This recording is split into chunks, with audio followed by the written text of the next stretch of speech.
Hello po sa inyong lahat mga ka-crypto. Ako po si Pinoy Crypto Trader at sa video na ito ay atin po pag-uusapan ang tungkol dito sa price forecast kay Dogecoin.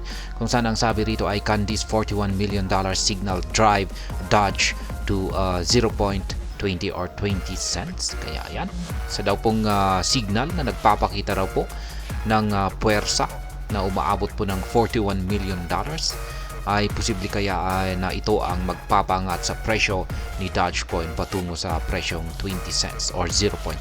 Kaya yan po ang ating pag-uusapan sa video na ito. Pero bago po tayo magpatuloy ay nais ko lamang po munang bigyang linaw ang aking disclaimer kung saan ang nilalaman po ng video na ito ay hindi po ito isang financial advice. For education and information purposes lamang po ang layunin nito. Maliban po dito ay nais ko na rin pong magbigay babala na wala pong kahit anumang group chat ang Pinoy Crypto Trader.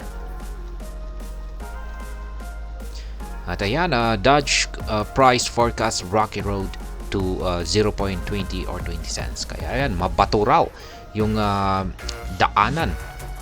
Yan, yung dinadaanan or kailangang daanan nitong si Dogecoin patungo sa presyong 0.20 or 20 cents.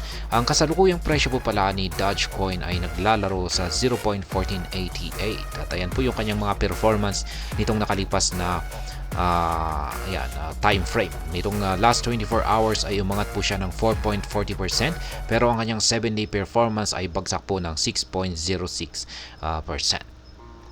Yan, meron po tayong nakikita rito na chart.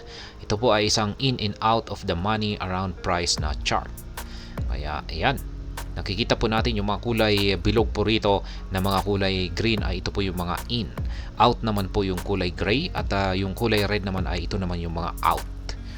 Kaya ayan, sabi rito ay as seen below, 98,000 existing holders had acquired 5.32 billion Doge at an average price of 0.14 or 14 cents. This implies that the bears have to stage $800 million sell-off to force it bouncing below 0.14 or 14 cents. Kaya ayan, nakikita po natin yung bilog na ito. Ayan, at ang sabi po rito ay meron daw pong kasalukuyang 98,000 holders nitong si Dogecoin ang nakabili rito. Ayan, nakabili rito ng umaabot po ng 5.32 billion na amount ng Dogecoin. At nabili po nila ito sa average price na 14 cents or 0.14. Ayan. Kaya para bumagsak daw po sa ilalim ng presyo or sa ilalim po ng 14 cents or 0.14 ang presyo ni Dogecoin ay kailangan daw po na may magbenta or yung mga bears ay magbenta ng $800 million para mapabagsak ang presyo ni Dogecoin sa ilalim ng 14 cents. But with over $41 million active long positions, Doge bulls will likely make spirited efforts to prevent that reversal in the near term. Kaya ayan, dahil sa meron daw pong umaabot na $41 million na aktibong mga nakalong positions. Ito po yung mga traders, mga futures traders or derivatives. At meron po daw, marami po sa kanila ang nakabukas ng kanilang long trading positions dito kay Dogecoin. Ayan, 41 million na active. $41 million ang value ng mga aktibong nakalong positions. Kaya dahil dito ay malabo daw po na bumagsak itong si Dogecoin sa ilalim ng 14 cents na presyo or 0.14.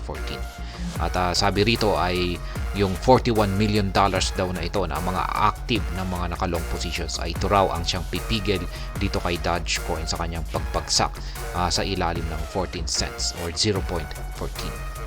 With fewer active short positions, if the upcoming US CPI and PPI data reports deliver better than expected outcomes, the Dogecoin price could surge toward 20 cents or 0.20 facing far lesser resistance. Kaya yan, ang sabi rito ay mas konti po yung mga nakabukas or aktibong mga naka-short position dito. Kaya mas nakakalamang po sa bilang yung mga long positions.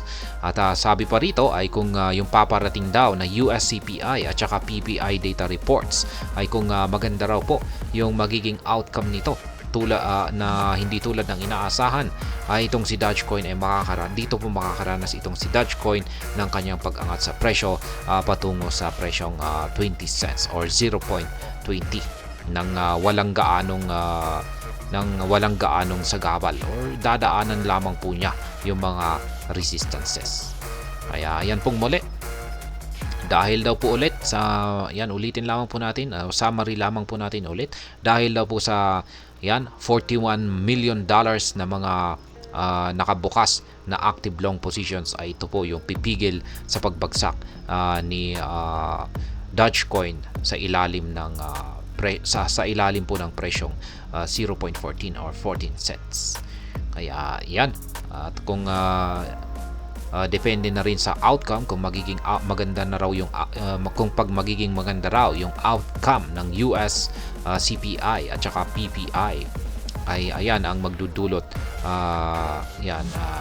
sa pag-angat ni Dogecoin patungo sa presyong 20 cents or 0.20.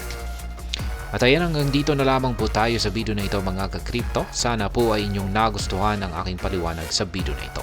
Kung inyo po itong nagustuhan ay pakiclick lamang po ang like button nito.